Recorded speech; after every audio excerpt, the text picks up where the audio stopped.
What's up, everybody?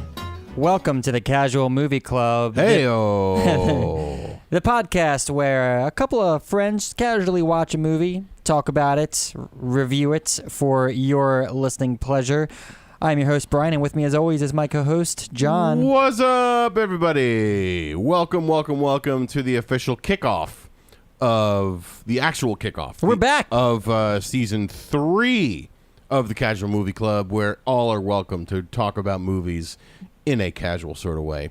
We had a little mini-sode last week for you, just kind of giving you a little tease, but we are officially back in full this week. Full effect.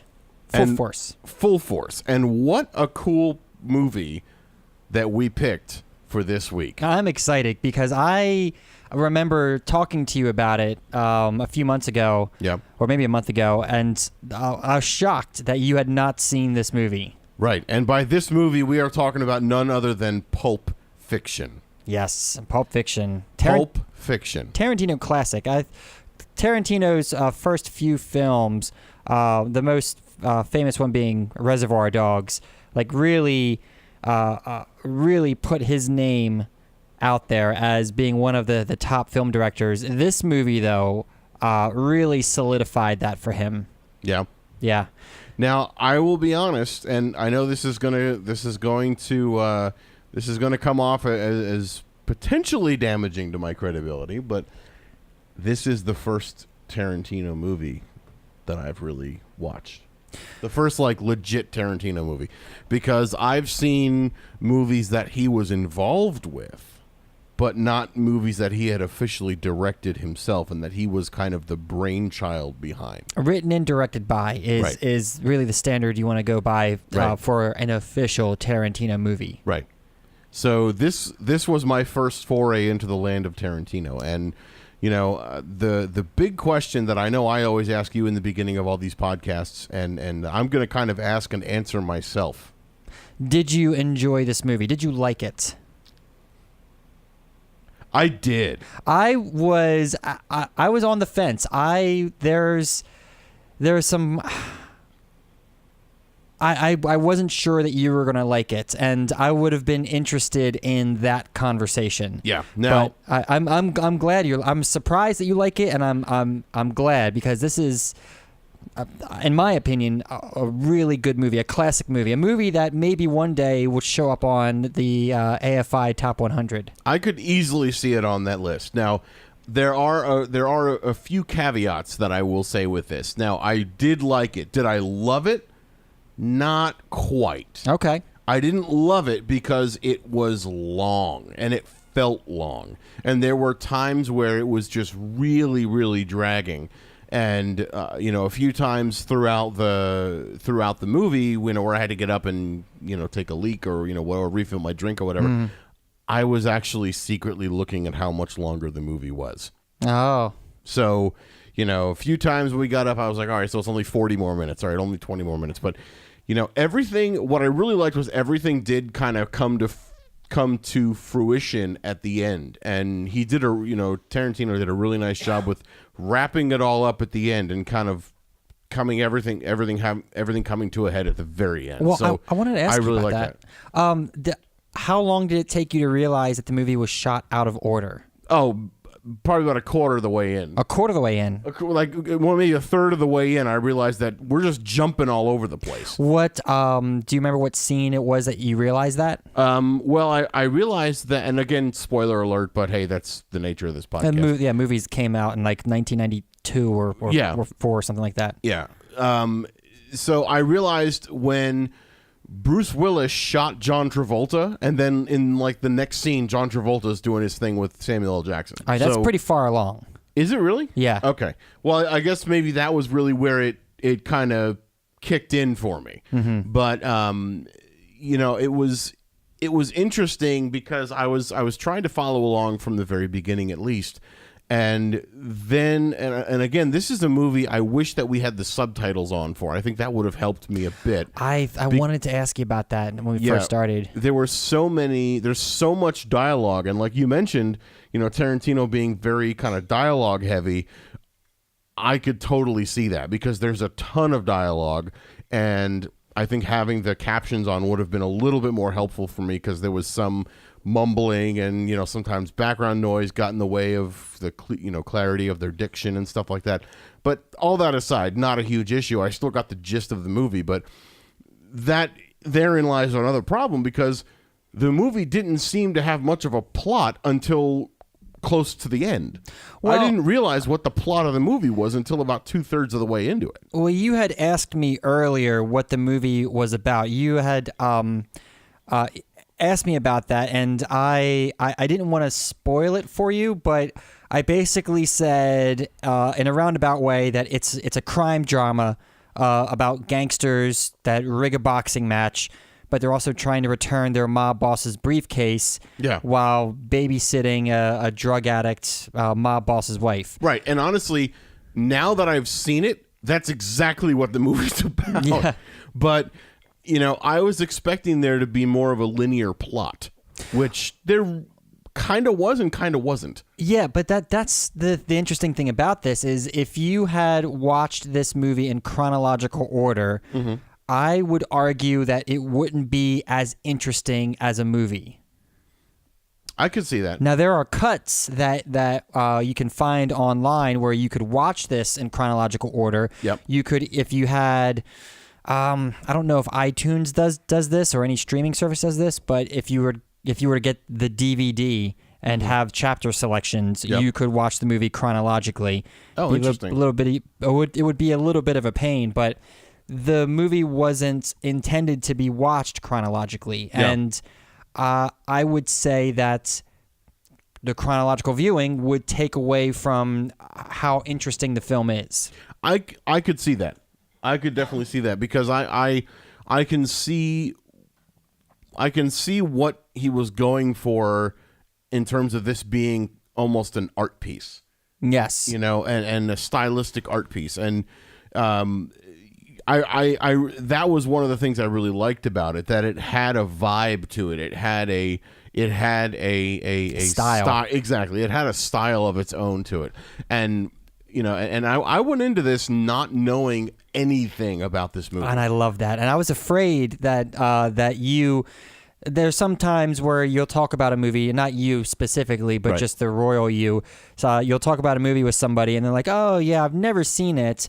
But I've heard about this, that, or the third, and there'll be major plot points that have been spoiled for them. Right. And there's the scene that you had no idea what was coming.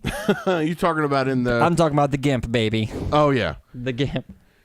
Whew. That famous scene. Yeah, I mean, I was not expecting what I saw behind the door. And what was funny, too, we were watching it on your Plex server, and the server was starting to stutter just a little bit when we were watching it, and I'm like, oh, my God, no, we're about to come up on the scene. This is the worst time for this to go down. But thankfully, it was just a little stutter, and the movie played on. Yeah. And I was watching you the whole time. I was like, oh, here it comes, here it comes. And you had a look of confusion on your face. You were just like, what? And then you realized what was happening, and your mouth dropped open. You're like, whoa! Oh, yeah. I literally said that out loud. Yeah. When Ving Rhames was in the unfortunate position that he was in. Yeah. Yeah. But I think that if this it's weird because the movie felt slow at parts and it felt like it dragged at parts, but do I feel like they could have taken anything out? I really don't think so. Yeah, and that's, I think, one of the benefits of shooting this out of order. You've got the Butch scenes, each story, because they did split it up into about 3 or 4 different segments. You've got the Bonnie situation at the end. You've got the Gold Watch. You've got Vince and Mia going on their date. Right. So you have these parts, these stories, these and the segments. Jules and Vince thing. Yeah, you have that. But what makes it interesting is that each story kind of spills into the other. Right. For example, when Vince was doing the thing with Mia, that starts off with them coming back from Jimmy's house, where they got cleaned up. They did their thing with Mr. Wolf. they came back to Marsalis's bar, and Butch was talking to Marsalis Right. about rigging the boxing match. Right. You're going to take the fall in the 5th. Here's a bunch of money. Take this and go. You'll get the rest of your money once you take the fall. Right. And then Vince has that altercation at the bar with Butch, and then it goes into the date with Mia. Right. After a pit stop at the drug house. Yeah. But there's things like that in each section, and that's why I think that watching it chronologically isn't as interesting. Yeah, exactly. Because I feel like chronologically, the movie would probably be over in half the time. No, it would still be the same. It's just you're just taking the pieces and just flipping them so they're chronological. Yeah. It's just seeing Jules and them go from Jimmy's to the diner to Marsalis's is you're just with you're with Jules and Vincent the whole time, and their story isn't as interesting unless it's broken up. Right. No, exactly, because their entire story is probably the least of the movie.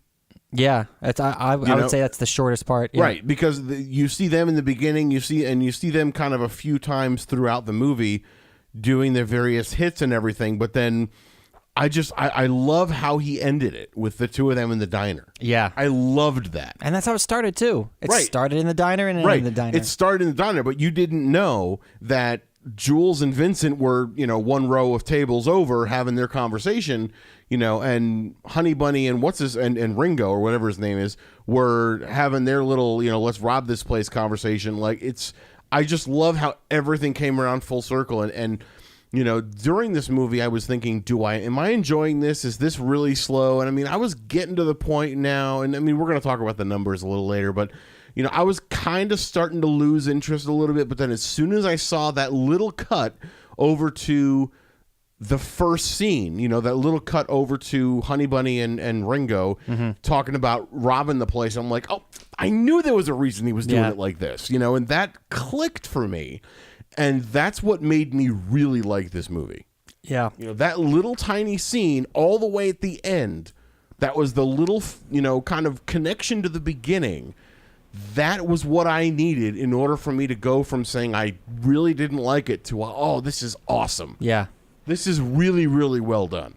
So would you say that was your favorite part of the movie? I mean, I would say, I can't say that there was one part or one piece of action that was my, quote, favorite, but I would say that I remember how I felt when that connection was made. Yeah. And that moment was probably my favorite memory of the movie. Yeah. It was difficult for me to not talk to you about it as it was happening. Yeah. I got to give you props, man, because I know how difficult it can be to not talk about certain things. Yeah. And you had seen this movie a number of times, obviously, and I had not seen it at all. So, we're coming into this from completely different vantage points.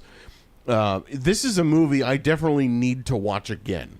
Absolutely. Oh, yeah. Of course. 110% I need to watch it again. And I'm looking forward to it, and because I really liked how he did certain things, but it just took so long to get there. So I want to. That was one of my negatives. Is just that it just took so long to get to that. Final sort of coming to fruition sort of thing. But think of it this way. It's. Do you want to rush to the natural conclusion of things, or do you want to kind of let it take its time and let it play out? Is it more satisfying for the conversations to happen in the hallway with Vince and Jules, where they're talking about Mia and Marsalis' wife and a rumor that they heard about a guy that got thrown off a balcony, and then talking about foot massages versus oral, and how is that in the same ballpark? Like that kind of stuff adds fleshes out these characters and gives them personality. Yeah, I would want it to get to that place a little bit sooner. You would probably lose out on some of the dialogue. You think so? You'd lose out on some of the camera work. You think so? I do. Yeah, I do. He's very Quentin Tarantino writes heavy dialogue. Yeah. I told you this when we went in, and you acknowledged it just a moment ago. But he is heavy on the dialogue. It's not just a conversation about this. It's a conversation that goes from A, B, C, A, C, D. Like a conversation will just go around. It's kind of like it's very natural. Yeah. But it isn't, because there's just so much dialogue. Yeah. And that's one of the things that he's known for. You watch any of his movies, from Reservoir Dogs to Hateful Eight that came out pretty recently. They all have sections that are just dialogue heavy. It's just a couple of characters talking around a table or talking while they're doing something, and sometimes it's philosophical, or sometimes it's just about tipping and how it's for the birds, and why this one guy doesn't like to tip. Yeah. So that's what I love about Tarantino, and I appreciate the time it takes for scenes to play out.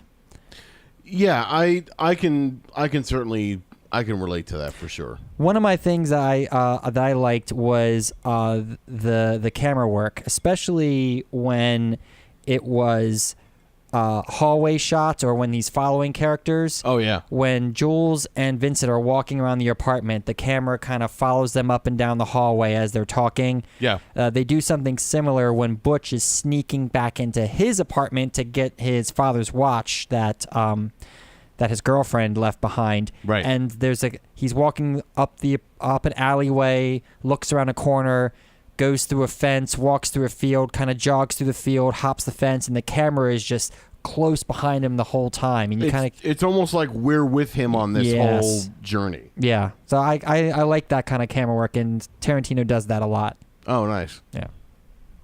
That's cool. So, and now I guess this kind of comes to that question we've been asking in a lot of our episodes is, would you recommend this movie? Absolutely. I would as well. Now, I definitely would as well. I saw this in not long after it came out when I was in high school. And this, I would say this is definitely a movie that you can have on in the background. Yeah. As detailed as it is, and as, for me, engaging as it is, it's a movie that can be on, and I can come in and out of it and appreciate it. I'm not sure how you feel about that, but I think I'm there because I've seen it so many times. Yeah, I would need to see it at least another time before I could kind of come and go from the movie, because there's so much to it and so many details that I feel like if I were to check out even briefly and come back to it, I'd say, well, who's this girl now? Or who's this guy now? What are they doing? Or how did they get here? I might get lost, especially if I come out of it and then I come back to it, to the scene where, Bruce Willis and Ving Rhames are kind of tied up with the ball in their mouth, and, right before Ving Rhames has his unfortunate incident there. Incident. Like, if I didn't know how they got there, I'd be completely baffled and confused. Yeah, there's... So I think it's a great movie to have on in the background. I'm sorry to cut you off, but I think it's a great movie to have on in the background, but only if you've seen it before. If you've seen it a few times, like maybe 3 times minimum. There are people that I watch movies with sometimes that will talk during the movies or talk over them. And if this is a movie that I'm thinking of a few different people in particular that would kind of quote the movie along with it and talk about scenes and how cool they are. Yeah. And I think you should not watch movies with those type of people until you've also seen it a few times, because they're just as distracting as if you were cleaning your apartment or trying to do laundry with this on in the background. Yeah. No, that's a great point. Yeah. That's definitely a great point. Are we ready to get into numbers with this? Yeah, I think so. Is there anything else you want to say about this?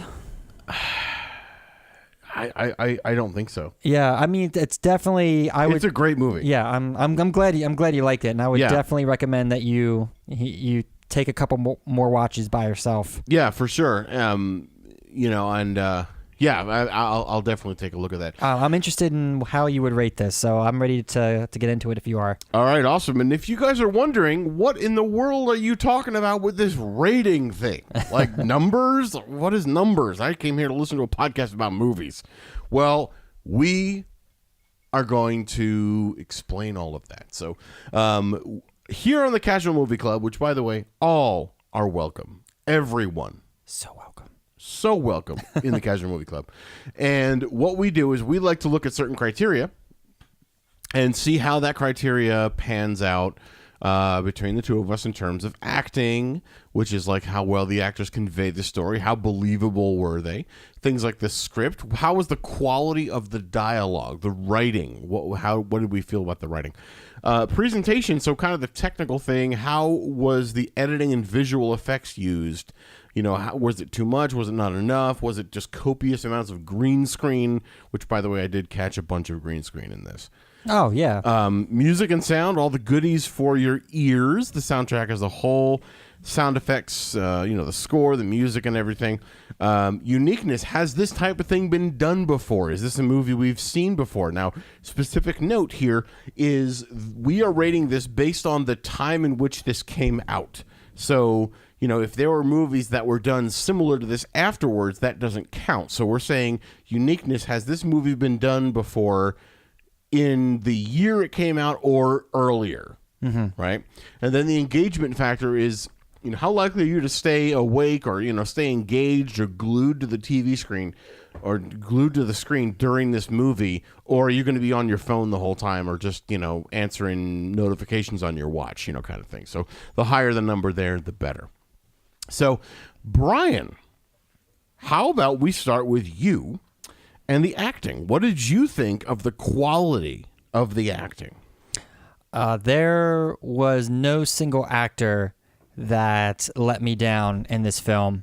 So 5, right? So yeah, I'm seriously giving the acting a 5. Really? Yes. I was joking, but okay. From Uma Thurman's kind of. I've known people like Uma Thurman in my life. She's got this kind of energy about her that's somebody, the type of personality that's believable to me. Yep. Steve Buscemi.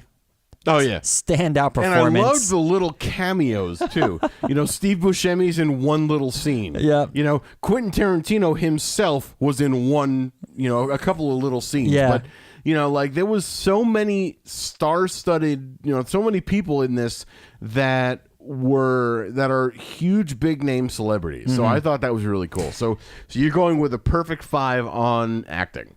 Well, now that you mention it, Quentin Tarantino's acting was not my favorite. If I were to take off any points for acting, it would be for his performance. I loved him in it. I loved his role. I loved how he interacted differently with Jules and Vincent than he did with Mr. Wolf. I loved the dynamic between them, mm-hmm. but his acting was off-putting to me. So really? Yeah, it just wasn't. He wasn't all the way there. I just didn't care for his delivery of his lines. And so for the entirety of the movie, you're going to take off points for Quentin Tarantino himself. For Quentin Tarantino himself. So what's your score? 4.5 stars. Okay. 4.5. All right. I respect that, and I would say I agree with that. You know, the thing for me that puts acting in a higher plane is when I'm watching a movie and I feel like I'm watching actual people instead of actors playing roles. Right. You know, and one movie that comes to mind is Falling Down with Michael Douglas, which I think we really need to do on this podcast. I agree. Because he, to me, is not Michael Douglas playing a role. He's a guy that went through some shit and is dealing with it. Mm-hmm. You know, that to me, like, I can already tell you, we haven't even watched the movie or prepared it. I would already give acting a 5 on that movie.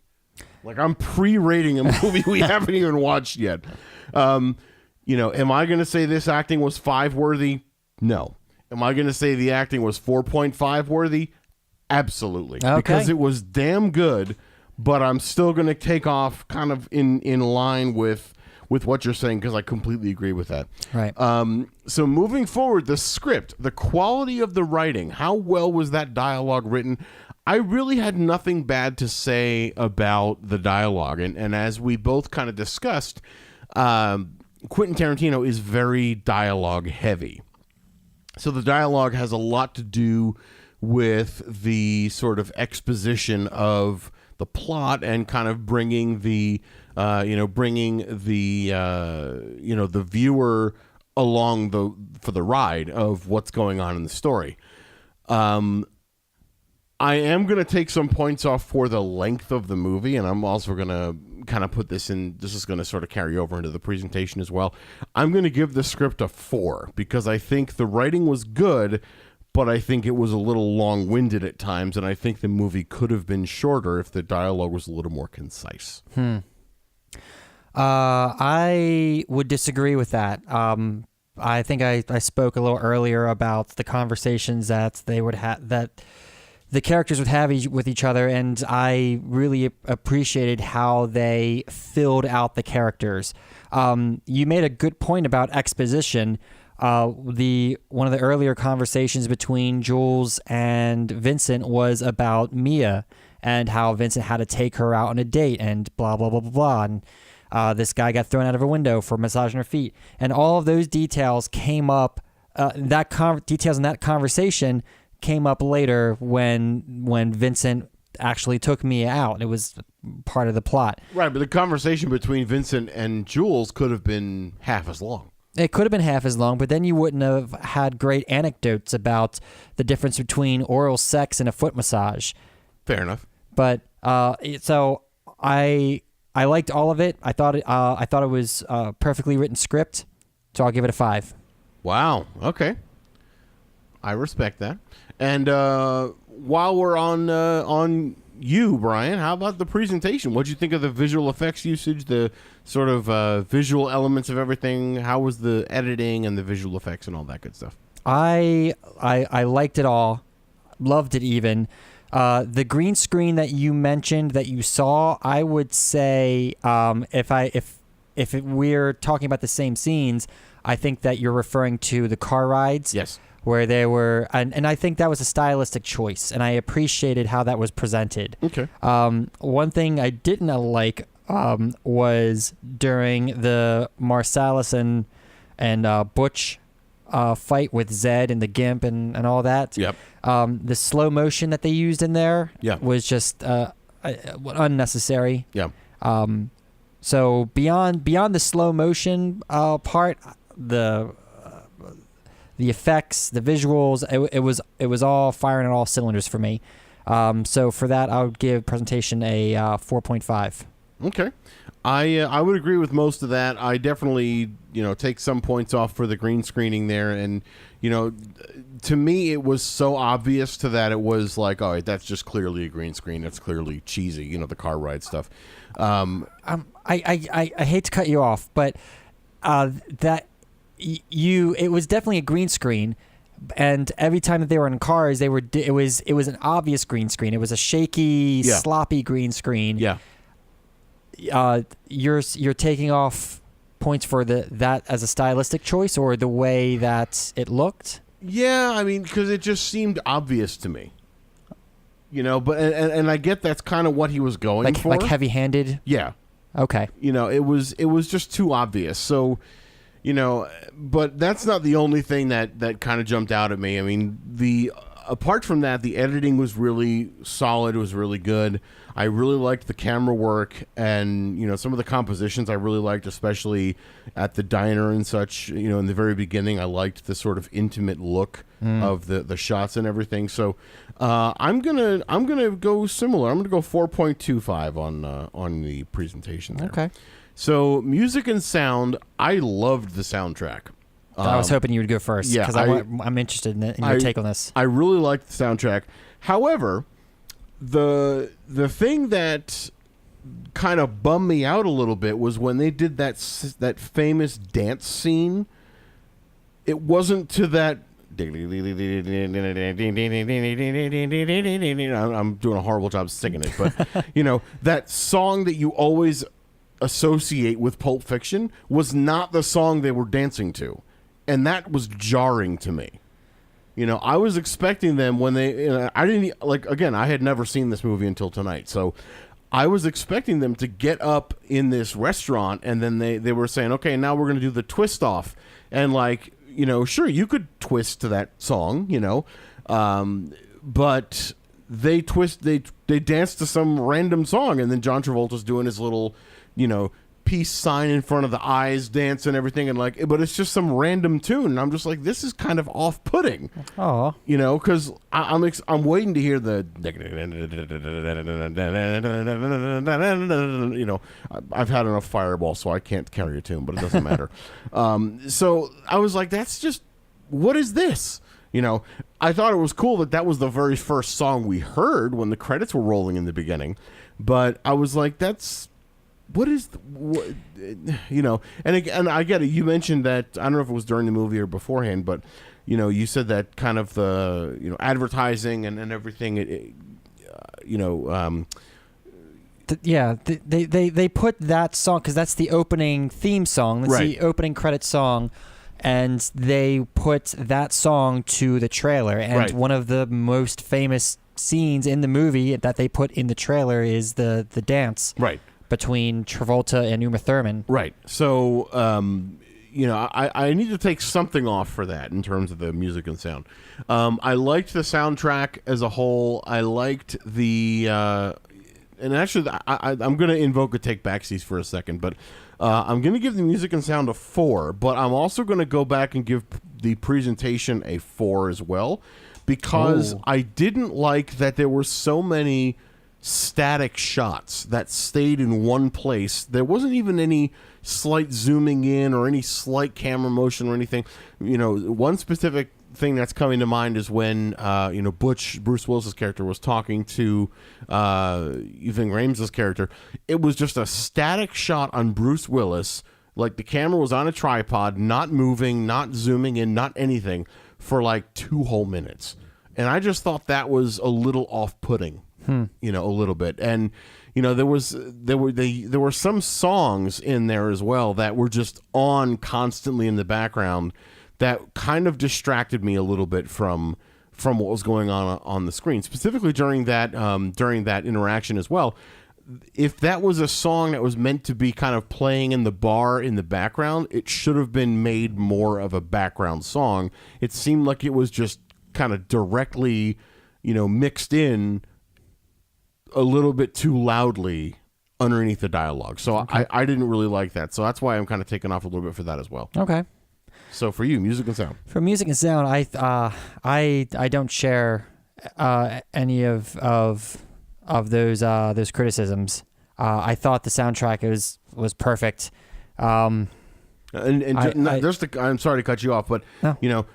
I'm sort of also basing that on the mix itself. Yeah. The blend of the characters and dialogue to background music. Yeah, for me, when I think of Pulp Fiction, I also think of the old school like comics or magazines or the noir detective stories, all the with the crazy violence in them, and the music for this story kind of matches that what I'm imagining those old school magazines were like. So okay. it felt, the soundtrack matched perfectly for me. Okay. It evoked a feeling and a mood that reminded me of what I perceive this movie, the story to be based off of, or to be inspired by. All right. And for that, I'm going to give music and sound not a perfect score, but a 4.5. Okay. All right. And then on that note, uniqueness. How did, was this movie something that had come from somewhere else, or has this been done before, or is this something that is truly unique in your eyes? In my eyes, this is wholly unique. I can't think of another film before 1995. What year did this come out? 94. 94. I can't think of another movie before this that is like this.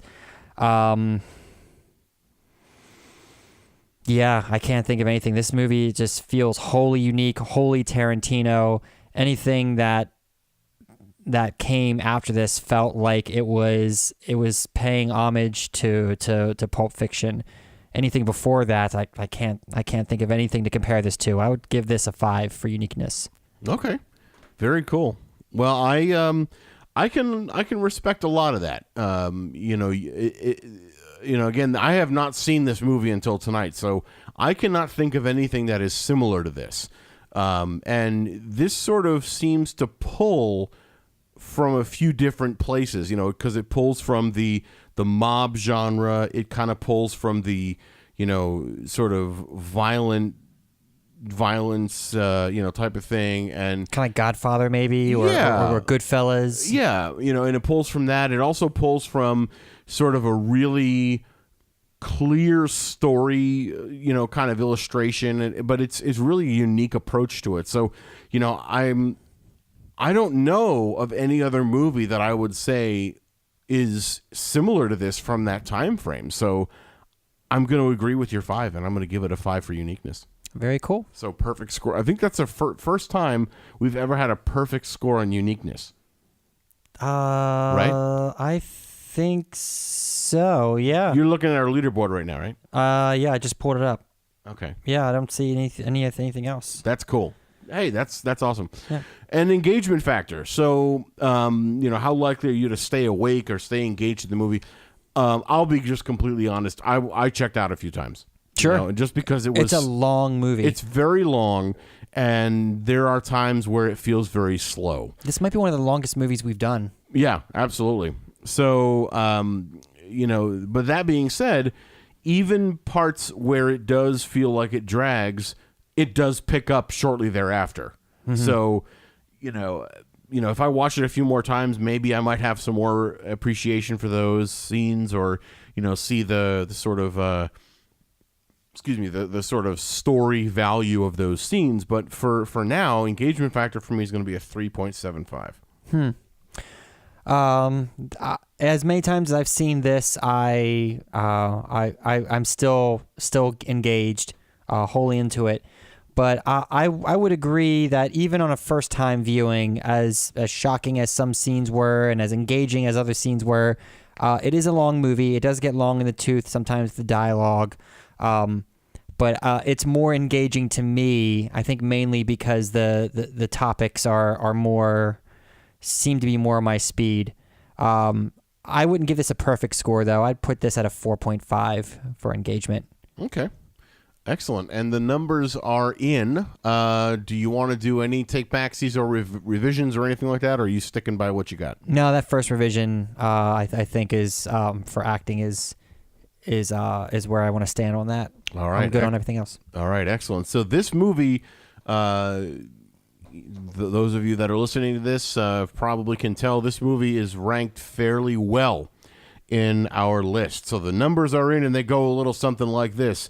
Acting, 4.5. Script, 4.5. Presentation, 4.25. Music and sound, 4.25. Uniqueness, 5. Ooh. Engagement factor, 4.13, for a total average of 4.44. Whoa! Making this currently Casual Movie Club's number 1 movie. The new number 1, baby. The new number 1 is Pulp Fiction, ladies and gentlemen. So it is a movie we both recommend. It's a movie that we definitely would recommend watching when you have some time to devote to it, especially if you haven't seen it.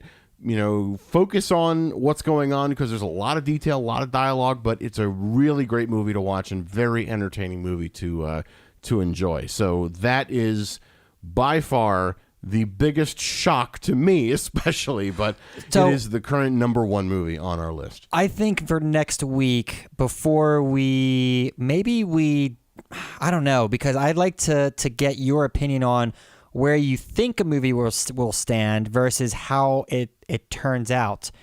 Maybe we do our scoring separately and then talk about it during the recording, and then we can do our predictions of where we think how the other does. That's an interesting idea. Yeah, it's something, maybe not next week, but it's something to think about. Something to suss out. Yeah.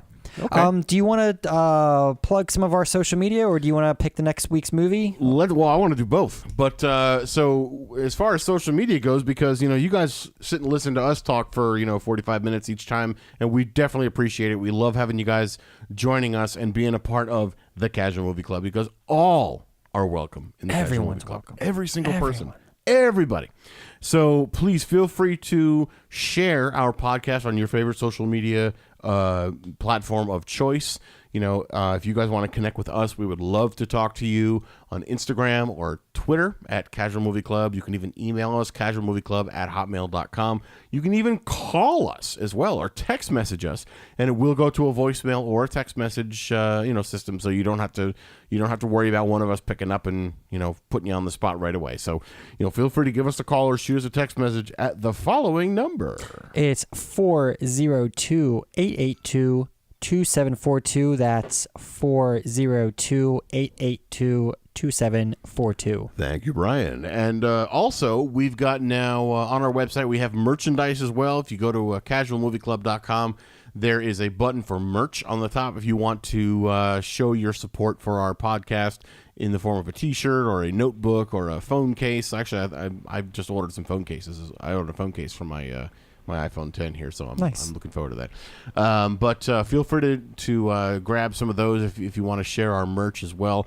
We're also on Patreon now, so you can go to patreon.com/casualmovieclub, or you can click on the Patreon button on our website and help support us there to help kind of keep our podcast hosted, keep our lights on, so to speak, keep the new episodes coming. Anything you can do on a monthly basis would be eternally helpful.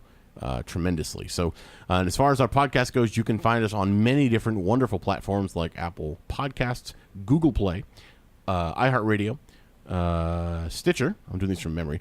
TuneIn, and we're on YouTube as well. We should be somewhere on YouTube as well. So, we would love for you guys to join us on any of those platforms and share our podcast with your friends and family if you enjoy what we've got. Yeah. So, what do you want to do for next week's movie? Do you want to pick something? So, here, this is what I want to talk to you about when we were watching this movie. Yeah. You mentioned that you had never seen this last month. Right. And that got me thinking, we could maybe discuss a movie that the other hasn't seen and maybe experiment with that. So, I know we picked Pulp Fiction off the IMDb top 100 or top 200 list or what have you, but